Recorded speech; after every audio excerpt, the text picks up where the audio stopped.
إن الحمد لله نحمده ونستعين ونستغفره ونؤمن به نتوكل عليه ونعوذ بالله من شرور أنفسنا ومن سيئات أعمالنا من يهده الله فلا مضل له ومن يضلل فلا هادي له أما بعد.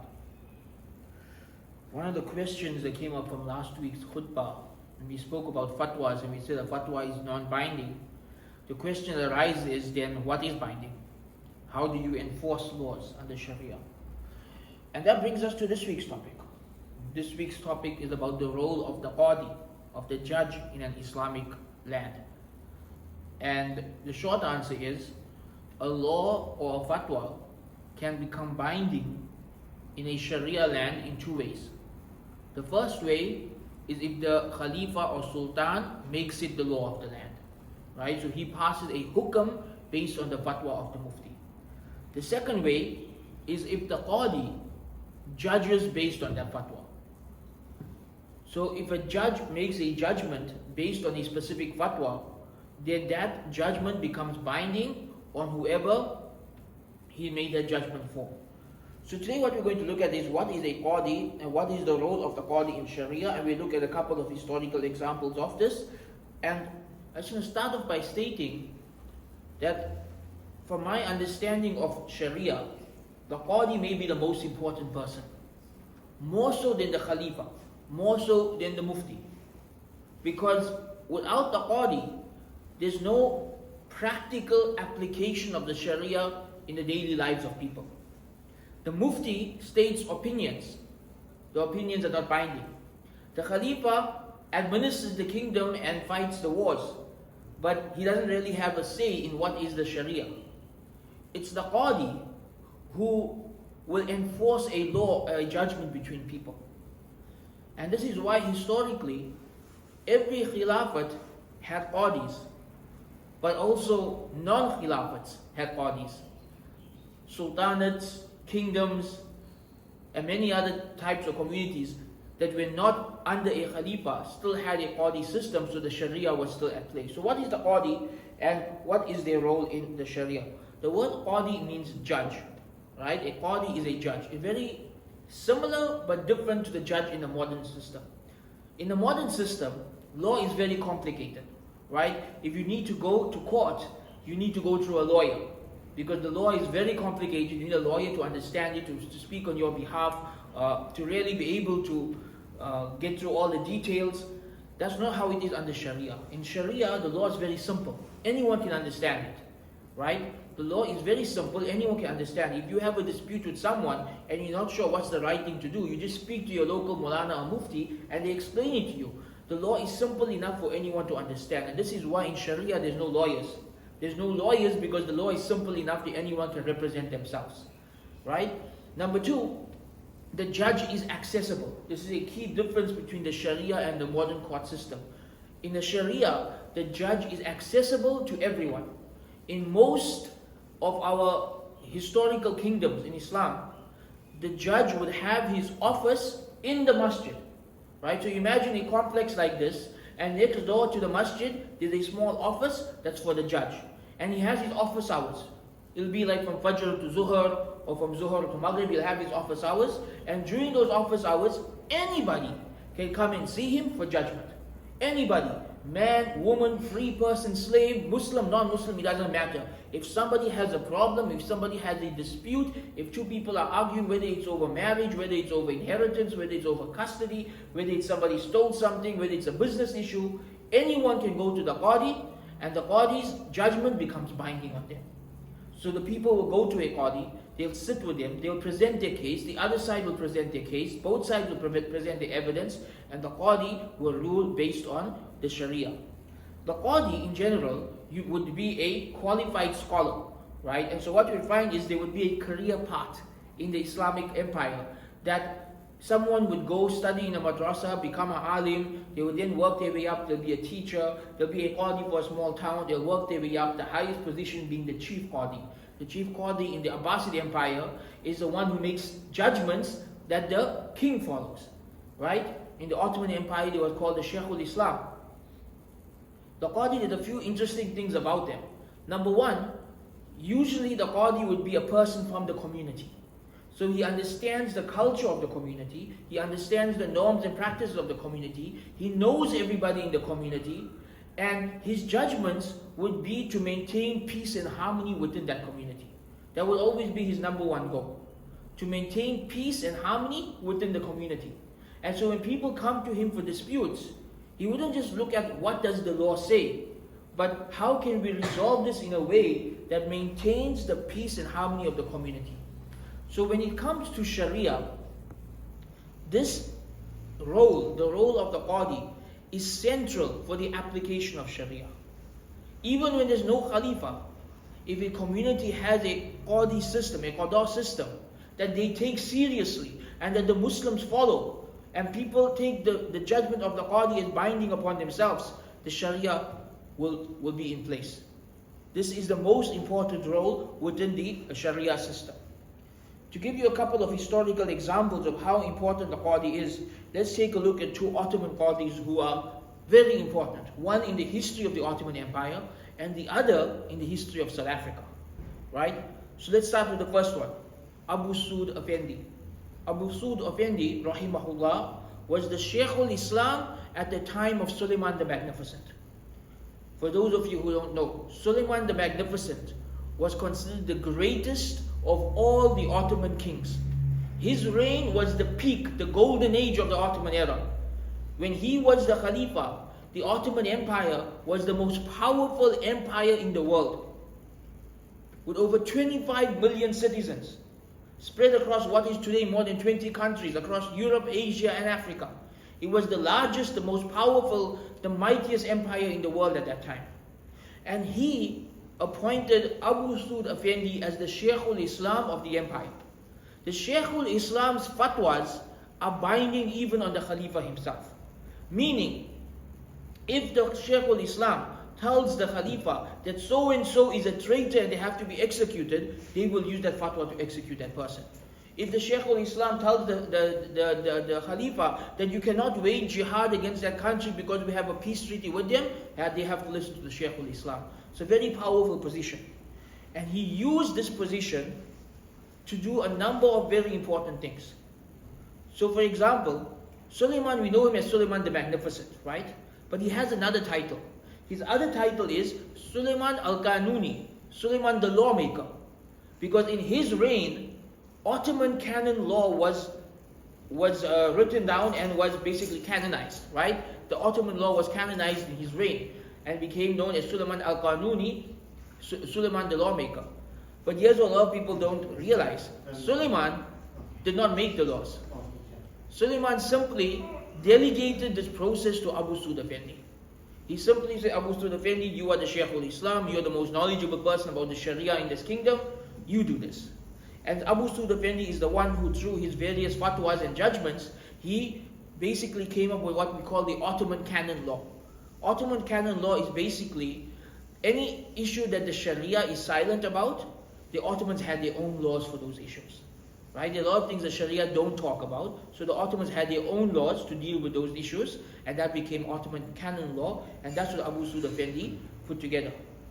Another example of Abu Sud Effendi and how he used his position as a Qadhi to bring about peace and justice and solve problems in the community. It's a very interesting case. At the time of Suleiman the Magnificent, one of the problems that existed in society was secret nikahs. Right? This had become a big problem about 500 years ago. Women following the Hanafi opinion that they don't need the permission of their wali to get married were getting married secretly. A lot. This was causing problems with inheritance law, it was causing problems with lineage, it caused problems that we don't know if two people were married or committing zina. It's actually a problem that happens in our community as well, right? But at the time of Suleiman, it had become a big issue. So Abu Sud Effendi made two judgments that became binding on the Ottoman Empire. They became the hukum of the Ottoman Empire. These two judgments both worked to fix this problem. The first judgment he made is he said in the Hanafi madhab there's a difference of opinion on whether a woman needs the permission of her wali to get married or not. He said that under Ottoman law, she needs the permission of her wali to get married. So you can't follow the other opinion if you're living in the Ottoman Empire. So in doing this, he curbed the secret nikahs, right? Because this was the loophole for secret nikah. Oh, my father doesn't need to know, right? So he said, no, okay, in the Hanafi madhab there's a difference of opinion, but in the Ottoman law, this is the state law. Your father has to be there, your father needs to know, right? That's the first step he took to curbing the problem of secret nikahs. The second step, very interesting, Abu Saud Effendi came up with the idea of the nikah certificate. Today, we know the nikah certificate is normal. Anywhere in the world you get married, you have a marriage certificate, right? Historically in Islam, a marriage was a verbal contract in front of two witnesses, right? So you would have the sheikh, the groom, the girl's wali, and two witnesses, and it's a verbal contract. Abu Saud Effendi said, let's standardize this. Let's make sure we have a way to prove that two people are married. So he said, from now on, anyone who gets married in the Ottoman Empire needs a nikah certificate, stamped by an official Qadhi, in the official Ottoman record books. Which means, any nikah that takes place has to be at least known to the Qadhi, therefore it's not secret, it's public knowledge. Right? So by enforcing, when there's a difference of opinion on whether a woman needs a wali or not, by enforcing the opinion that she does, and by inventing a concept of a marriage certificate, Abu Saud Effendi was able to curb the problem of secret nikahs within the Ottoman Empire. Again, you see how important the role of the Qadhi is, how his judgments become binding, how he is able to use that position to solve the problems of the Ummah. One very interesting thing that Abu Saud Effendi did, that a lot of people are unaware of, he is the one who popularized the idea of the Ottomans being a Khilafat. So before this time, the Ottomans were known as a sultanate. They were known as sultans. People did not accept them as Khalifas because they were not Qurayshi Arabs. Right? There is a hadith that says the Khalifa has to be from the Quraysh. And many Muslims consider this hadith to be binding, to be wajib. So in the early years, people did not accept the Ottomans as Khalifas. In fact, right till today, many Muslims do not consider them Khalifas, they consider them a sultanate, right? Because they follow that opinion. Abu Saud Effendi did something very subtle to solve this problem. He was the Qadhi for 25 years. In these 25 years, anytime he referred to Suleiman the Magnificent, he referred to him as Khalifatu, as Khalifa, as the Khalifa of this Ummah, Suleiman the Magnificent. So imagine for 25 years, the Shaykh al-Islam is calling this man the Khalifa. He doesn't write a book about the topic. He doesn't go into all the fiqh and all the differences of opinion. He doesn't go into explaining why this hadith is not applicable to our times. He simply popularizes the standardization of calling the Ottoman ruler the Khalifa. So before Abu Saud becomes the Shaykh al-Islam, Suleiman and his father referred to themselves as Khalifas, not before that, right? Suleiman's father conquered Jerusalem and Makkah and Medina from the Mamluk, so he started calling himself the Khalifa. Suleiman's reign is when it becomes popularly known that the Ottomans are a Khilafat, simply through the subtle process of the judge always calling Suleiman the Khalifa. So by the time they both pass away, it's now an entire generation has gone by that call them the Khalifa. To such an extent that now, hundreds of years later, we refer to them as the Ottoman Khilafat. Right? We don't refer to them as the Ottoman Sultanate. When the empire collapsed in 1924, we call it the collapse of the Khilafat. Right? Abu Saud Effendi is the one who popularized this term. So we see from all of this that the Qadhi is central to the Muslim empire. The Qadhi's judgments are what is binding. The Qadhi is the one who can enforce a law. The Qadhi is the one who has great influence.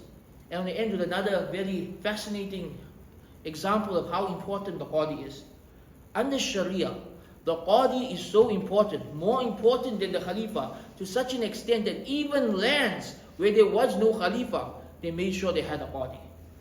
I'll give you one example relevant to our own lives. 200 years ago in South Africa, the early South African Muslims, a mixture of Shafis from the Malay Islands and Hanafis from India, right? So we have Hanafis and Shafis living together in South Africa. Fiqh disputes arise amongst them, right? A lot of fiqh disputes arise amongst them. They start to argue with each other.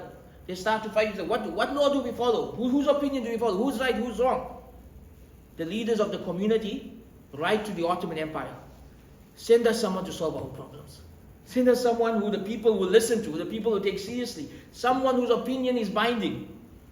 Even though South Africa was a British colony, completely outside of the Ottoman Empire, the Ottomans sent a Qadhi by the name of Abu Bakr Effendi, a descendant of Rasulullah sallallahu alaihi wasallam, to South Africa. He becomes the Qadhi of South Africa. His opinions become binding on the Muslims of South Africa. He unites the Shafis and Hanafis, and he plays a major role in producing the earliest madrasas in the history of South Africa, the earliest Islamic books in the history of South Africa, and essentially establishing a community where Hanafis and Shafis can live together in peace. So this is why I say, when it comes to the Sharia, the Qadhi is the most important role. Because the Mufti gives you opinions. The Khalifa protects the borders. But the Qadhi is the one that solves disputes. The Qadhi is the one that people listen to. The Qadhi is the one whose opinion is binding upon you to follow. And this is why, when the Khilafat was abolished, one of the first things that the British and the French and all the colonizers did is, they got rid of the Qada system, and they brought in the Western court system with the lawyers and the paperwork and the bureaucracy. They complicated everything, and they completely got rid of the system of using the Qadis, or in some countries they reduced it to only solving family disputes. Right? Either in some countries they got rid of it completely, in other countries they reduced its role, where the Qadi only plays a role in solving family disputes, everything else has to go to a secular court system. And so the revival of the Sharia, really one of the most important priorities would be the revival of the Qada system. So this is why I say the Qadi is really the most important figure in the Sharia, and we ask Allah to allow us to understand our religion properly and to apply properly. Wa akhiru da'wana and alhamdulillahi rabbil alameen.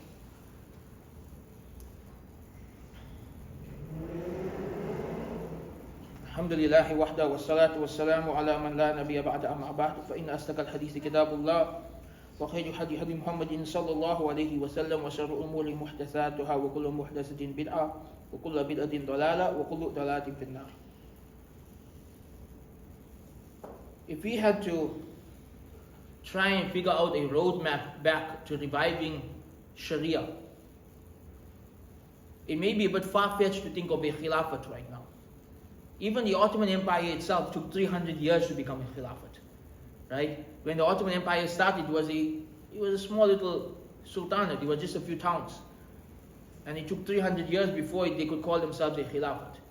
This is why it's a bit unrealistic for people to think that you can have an instant Khilafat, right? It may be more realistic to try and find a way to revive the Qada system, to revive the system of having Qadis who are trained properly, who understand the community, who understand the culture, who want to maintain the peace and harmony between the people, and whose judgments people take seriously and consider binding on themselves. If we could revive this system in Muslim communities around the world, what essentially today they call Sharia courts, this could be a major step forward into reviving the Sharia and into making it come alive again. Instead of it being something we just talk about and something that's just written about in the books, it becomes something that we follow again. Because when it comes to certain aspects of life, whether it's family or inheritance or business, or even maintaining good relationships with your neighbors and with your community, the laws of the Sharia are the best laws for all of this. The Sharia has within it a system that is designed to create a community that is just, that is peaceful, that is safe, where people care about each other, where people do what they can to help each other, and where there's always a way to try and bring people back together. Now, I mentioned earlier that the role of the Qadi is to maintain peace within the community. Linking it back to a topic we mentioned 2 weeks ago, when it comes to Islamic criminal law, the hudud, the Qadis are actually taught to avoid applying the hudud as much as possible. That if you go your whole life without ever applying it, you're doing a good job. Because the role of the Qadi is not to punish people, it's to maintain peace and justice in the society. So for example, some people have this idea that if somebody steals an apple, you grab their hand and you chop it off. That's not Islam. The hand is only amputated for professional thieves that stole very expensive things. In reality, if somebody stole an apple and you took them to the Qadi will say, give it to him in charity, he's hungry. They're more worried about peace and justice than about applying the law in severity. Right? This is the actual role of the Qadhi. It's about peace and justice. It's about community. It's about making sure that people care about each other and are united. This is how they deal with marriage problems. This is how they deal with theft. This is how they deal with problems between neighbors. That the primary concern is the community. So the revival of the Sharia, perhaps one of the more important ways to do it is to revive the Qada system. When the Sharia was dismantled, it wasn't just the Khilafat that was removed. The ulama were stripped away of their power. The Waqf system, we'll talk about that in the upcoming weeks, was completely destroyed.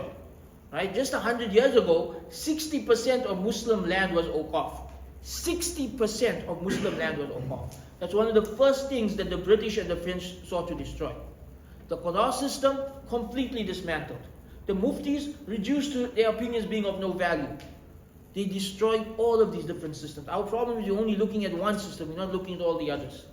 Reviving the Awqaf is just as important. Reviving the Qada system is just as important.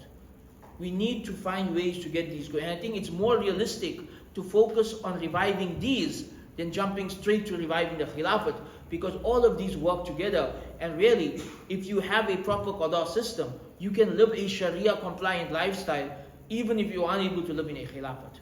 So this is something for us to think about. It's again another aspect of the Sharia that's missing today and that's greatly misunderstood by people. And it's something that when you understand it, your love for Islam increases, your conviction that this is from Allah increases, your conviction that this is the best system of law increases. So I highly recommend to learn more about the system and how it worked in the Muslim Empire and the amount of peace and justice it brought to the world and how accessible they were and how easy it made life for the average person, and why it's important for us to try and revive the system today. We ask Allah subhanahu wa ta'ala to accept from us our efforts. We ask Allah subhanahu wa ta'ala to grant peace and victory to the Muslims of Palestine. اللهم انصر المجاهدين في فلسطين، اللهم انصر المستضعفين في فلسطين، اللهم اعز الاسلام والمسلمين، ربنا آتنا في الدنيا حسنة وفي الآخرة حسنة وقنا عذاب النار، سبحان ربك رب العزة عما يصفون وسلام على المرسلين والحمد لله رب العالمين. أقم الصلاة.